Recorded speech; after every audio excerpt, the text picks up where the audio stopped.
Continuamos con el padre Alberto Cutié. Alberto, vamos a hablar de los detalles de Ruama, que le dicen Bunny, para aquel que no sabe, es el nickname de la esposa del padre Alberto, la mafia rosada. Cuando tú dices que hay una mafia rosada, yo te voy a citar unos cuantos pasajes del libro y tú me vas a abundar. Tú dices, hay una política de don't ask, don't tell, que es la misma que tiene el ejército norteamericano con los homosexuales. No preguntes y no digas. Si tú no dices, yo no pregunto, y viceversa. Hay una mafia rosada que protege a la Iglesia Católica y esa mafia se compone por gays, sacerdotes que viven en el closet y que ocupan todos los niveles de la jerarquía eclesiástica. También dices que esta mafia rosada promueve su propia agenda y que suelen ser las mismas personas que muestran tendencias homofóbicas en el público o en el confesionario.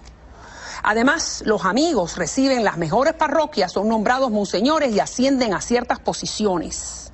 Y hay un obispo que es conocido como la Reina del Sur en una diócesis. Pero wow, para los hermanos católicos que nos están mirando, que aman a su iglesia, esto tiene que ser muy fuerte. Yo la amo también. Sí, yo también amo esa iglesia. Yo creo que cuando uno critica sin fundamento o dice las cosas sin fundamento, eso es muy malo. Como muchos titulares que han dicho, el padre Alberto ataca a la iglesia. Yo no estoy atacando a la iglesia católica. Yo creo que estoy diciendo experiencias que yo viví durante casi 25 años discerniendo, preparándome y viviendo el sacerdocio. Esto no es un ataque sin fundamento. Esto es lo que yo viví y lo que vi con estos ojos. Pero nadie se atreve a decir esto. Bueno, es que nadie quiere pasar a 8 años en un seminario para vivirlo. Nadie quiere aguantar palo, ¿no? Durante 15 años de aguantar cosas. Y no solamente eso. Esto que yo digo no se aplica a todos los sacerdotes. No, claro. Pero ciertamente se aplica a un grupo de sacerdotes que tienen mucha influencia. Y usted le pregunta a casi cualquier sacerdote, no solamente en Estados Unidos, América Latina, y te dicen, sí, realmente es así. Hay gente que usa la posición y la situación para proteger a otros que están en situaciones similares. Esto ha salido en los... Le voy a decir algo, el padre Alberto no es el único que ha escrito este libro.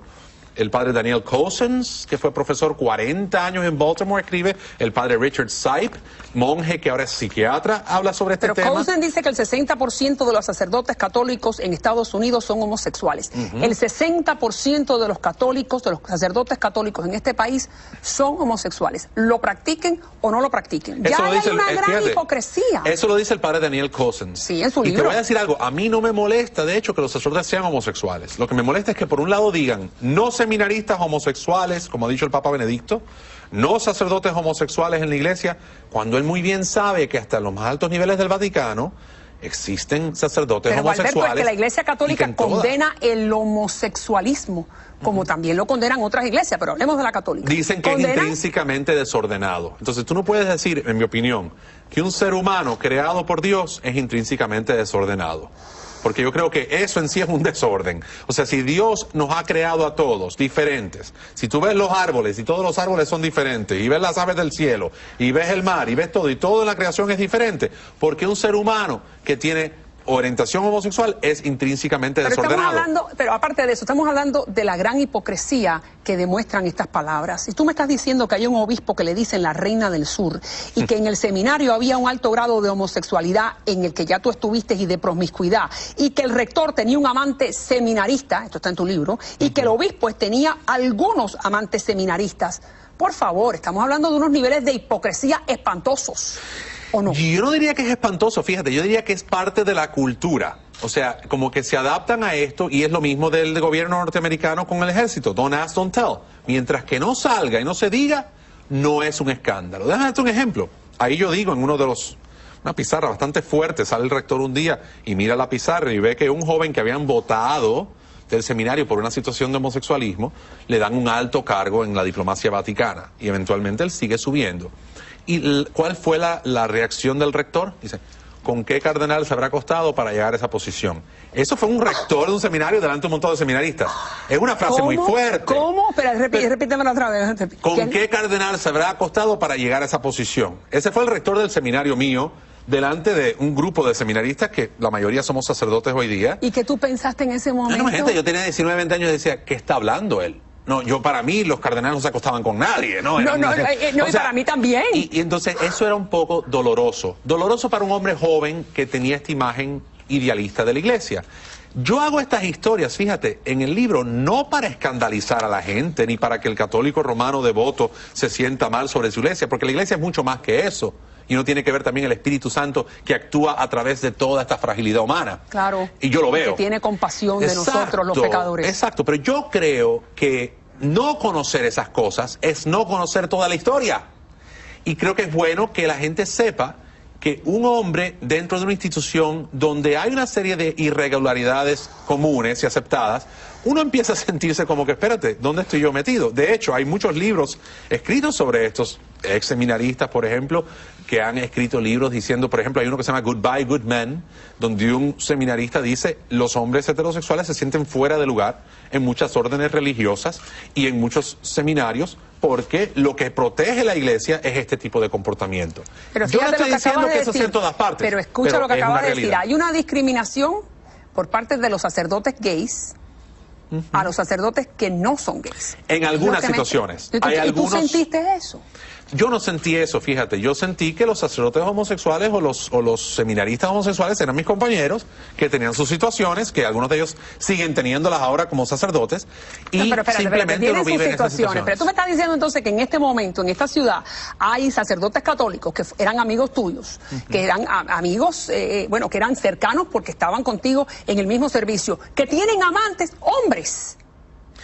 Eso es lo que tú me estás diciendo. Yo no voy a opinar de la vida de más nadie, pero te puedo decir que realmente que eso ha existido siempre desde que el mundo es mundo.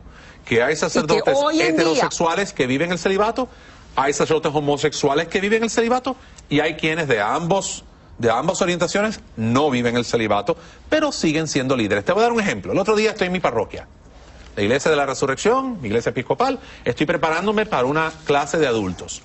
Viene un sacerdote de Colombia con su novia de la mano, párroco de una iglesia grande en Bogotá, y me dice, mire padre, yo soy casado civilmente. Su obispo no sabe que él es un hombre casado, él sigue siendo sacerdote católico romano en una iglesia prominente en Bogotá, y él es casado. Pero Alberto, lo que me estás diciendo va completamente en contra de los preceptos de la Biblia, donde lo que tiene que haber es transparencia. Sí. Si yo soy católica y yo considero que la persona que me está dando la misa está siguiendo una serie de preceptos morales y que es célibe, porque eso es lo que dicta la iglesia, entonces si no lo es, ¿me está mintiendo o me equivoco? Chico, se está mintiendo a él mismo y a Dios. Yo creo que, mira, por ejemplo, en el caso mío la gente dice, no, pero imagínate que tú traicionaste a tus feligreses. Yo decía, ¿sabes? Yo nunca lo vi de esa manera. Yo creo que yo me traiciono a mí mismo cuando tengo que vivir una vida doble.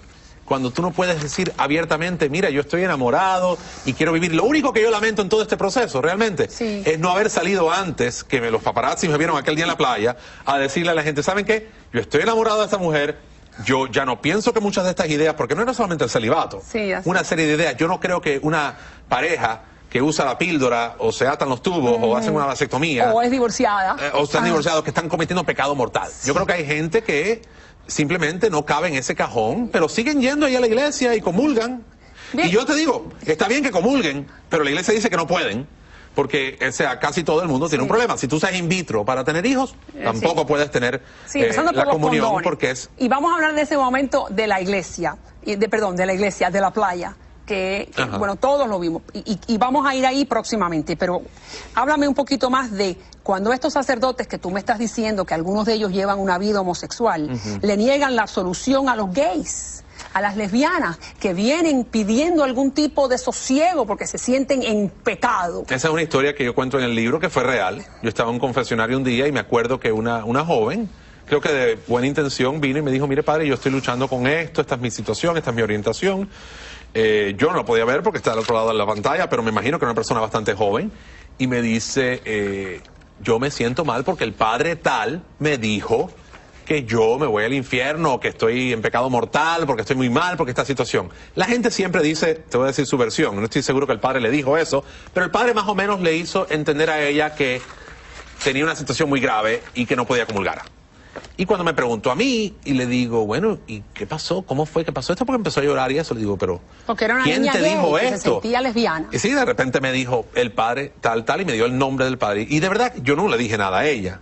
Pero yo por dentro, y lo cuento en el libro, me sentí tan mal porque ese padre tenía reputación de tener su pareja y de estar en otra situación de homosexualismo. Y decía yo, ¿cómo es que la misma gente siendo homosexual dentro de la iglesia, discriminan tanto a estas personas que vienen buscando ayuda. O sea, y te voy a decir, hay algo maravilloso en ser episcopal, y te digo esto, que en nuestra iglesia hay gente ultra conservadora, hasta el punto que son hasta más conservadores que muchos católicos romanos, y hay gente ultra liberal, ¿no? Yo quisiera pensar que no soy ni de un extremo ni del otro, pero la realidad es que a todo el mundo se le acepta y se le respeta, sí, y no se le impone ser algo que no son. Y si hay un sacerdote que es homosexual, se sabe que esta persona por lo menos se compromete o al celibato o a vivir en una pareja decentemente y no a esta promiscuidad de ir visitando los clubes gays. Porque hay que recordarle a los amigos que nos están mirando que los episcopales, la iglesia a la que pertenece Alberto ahora, permite que haya obispos gays, sí, que haya... bueno, tenemos uno que es abiertamente gay y digo yo, bueno, ok, tienes uno que es abiertamente gay que lo dice, pero aquí tienes decenas de ellos que lo son y lo están enclosetados, ¿no? Así que, ¿cuál es la diferencia?